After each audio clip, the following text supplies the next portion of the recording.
Montage commercials are the hardest commercials to make. Have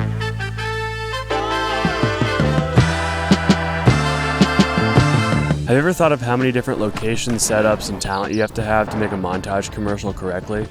It's a lot. You're constantly loading in, loading out, driving to the next location, loading in, loading out, next location, rinse and repeat. All day long. And then to have some kind of story for the audience to invest in. It can't just be a bunch of pretty frames mashed together. I mean, technically that's what a montage commercial is, but when it's done well, it has some substance and some stakes for the audience to invest in. Basically, the commercial should just make sense. Well, today I'm going to take you through how I DP'd my first montage commercial and the things I learned along the way that made it a smoother process for everyone. Let's get into it.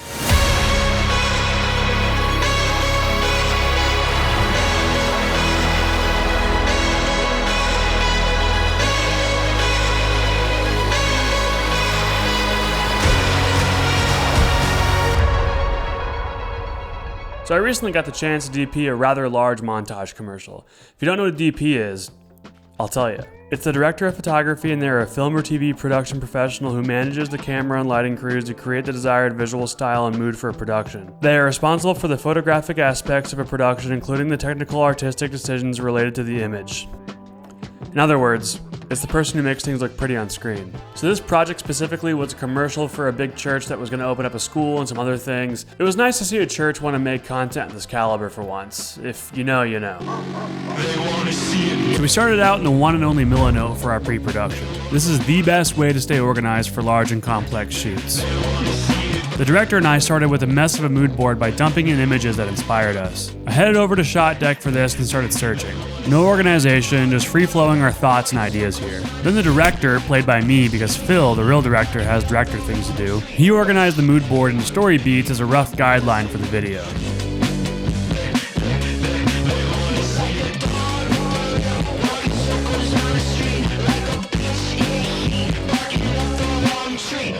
I then translated that into specific shot lists to have on set so we wouldn't miss a thing.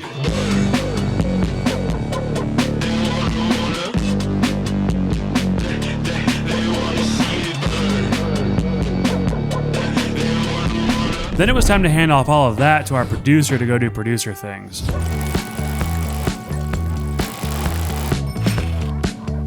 She got to work calling, emailing, and scheduling a ton of shoots.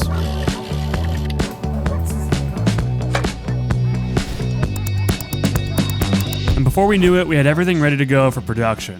Here's what we were up against. We had a few main storylines that went as follows. Olivia, a young adult who is active in the community, writes a note to her friend and slips it into her bag.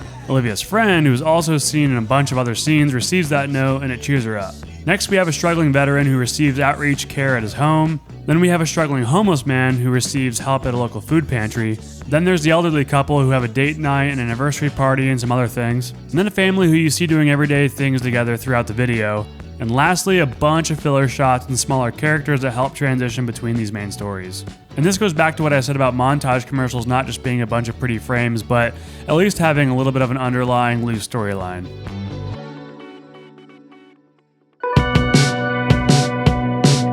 So there were a couple things that made this whole process easier and kept things flowing. First one being we shot with the red Komodo handheld with the Blazar anamorphic lenses to keep things light and mobile. The Blazar lenses are insanely lightweight and small, plus they have a stylized look to them, which is what I wanted for the project. I then needed a wireless transmission system for our director so he could keep an eye on things while we shot.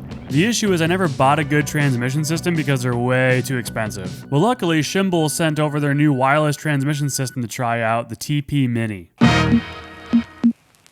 This was a perfect project to test them out on as we needed something compact and lightweight to stay more run and gun. First off, this kit is only $90. These things can get up to $3,000 without a monitor. So I was pretty skeptical at first, but it held up. They're small, light, and connect super quickly without really any setup. They only use HDMI, which is sort of a bummer, but not a huge problem since most monitors have HDMI out options anyway. They also have a 600-foot range, so the director didn't have to be hovering over me while I was shooting, which was exactly what we needed. The only thing to keep in mind is that your monitor has has to have loop out capabilities, which means it can receive a signal from a camera and also send out a signal to external hardware. This thing came in handy at so many points during the shoot. Like when we did top-down shots and I couldn't see the on-camera monitor, or when I'm dialing and lighting and the camera is too far away to see. Instead of walking back and forth, I can just watch the monitor as I dial everything in. Plus, for $90, it's absolutely worth it. So block 1 was huge for the video as it had the most aesthetic filler shots and main storylines in it. We started shooting in a mid-century looking basement where our talent had a study time and was writing the note to her friend. This was a top-down shot and I used the DZO pictor zooms because I couldn't get a wide enough angle with the Blazar lenses. This scene required quite a bit of set decking to get the feel I was after. For lighting, I threw an f/22 light mat off to the side, motivated by the lamp, and then a tube light on the opposite side set to a bluish tone to get some color contrast. We then moved to an outdoor sunset shoot where we staged a date night with an elderly couple. This was a pretty straightforward scene. It's really all about shooting shadow side of your talent and getting the sun just out of frame. I also used the car headlights to my advantage to instigate some flares. Our next scene we shot at a theater where young adults were training in an art program. This was by far the coolest shoot we did.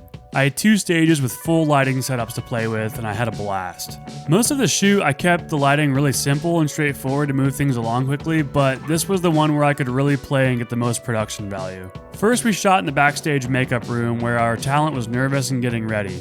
Again, super simple setup with a tube light set to a blue hue overhead of the mirror and another tube light on the opposite wall, filling her in and giving her sort of a hair light. We did a couple angles and movements here, but my favorite was where the camera was the mirror and she leans into it.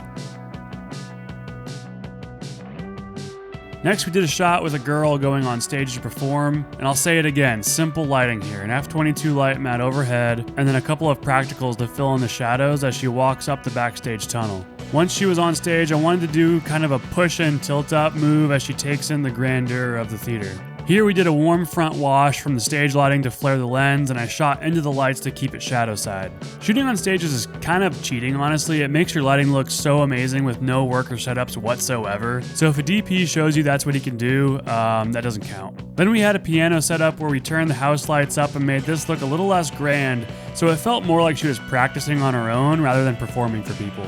I did add the f/22 light mat to help wrap the stage lighting around the talent's face so it wasn't too contrasty. After that, we had a dance crew come on stage and with that same front wash stage lighting, had them perform and it looked awesome. Then for the ending of the video, we had our narrator come on screen and finish the last line of the voiceover.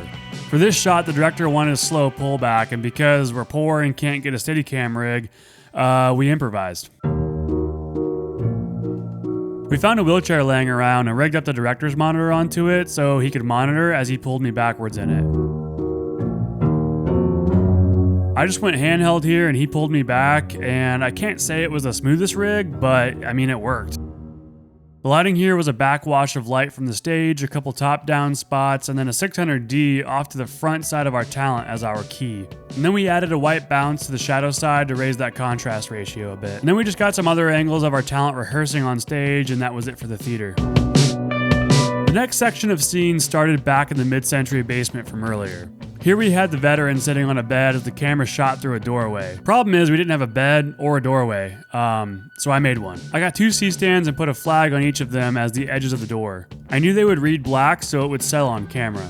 But then the director found some wood laying around the backyard of where we were shooting, and he clamped those onto the flags to give the texture of a door frame. Then we just blew up an air mattress and put some sheets on it and put it exactly where we wanted it. For lighting, I had an f/22 shooting from the right side as if there was a window there. Then we just did some set decking with an American flag, we put a lamp up, and that was basically it. This was definitely one of my favorite setups from the video as the lighting was super moody and it took the most creativity to get what we wanted. And to finish the day off, we had a pickleball scene where the TP Mini really came in handy. We set up a little video village for our director so he could hang out there and give me direction as I filmed people playing for real. We shot this at Blue Hour, which is the best time of day, so of course it looked great all natural, but we did add a tube light in every now and then to help fill in some shadows. Don't underestimate the power of a handheld tube light and some bounce. The last heavy hitter was the anniversary party. This was a big scene with lots of extras and big setups. We shot both scenes in the same room but made them feel very different. The first one was this dinner scene shot in the library corner to make it feel more cozy. I spent most of my time blowing up decorations and struggling to pin them up while Phil got to set up all the cool stuff like a boom arm with an f/22 and lantern on it.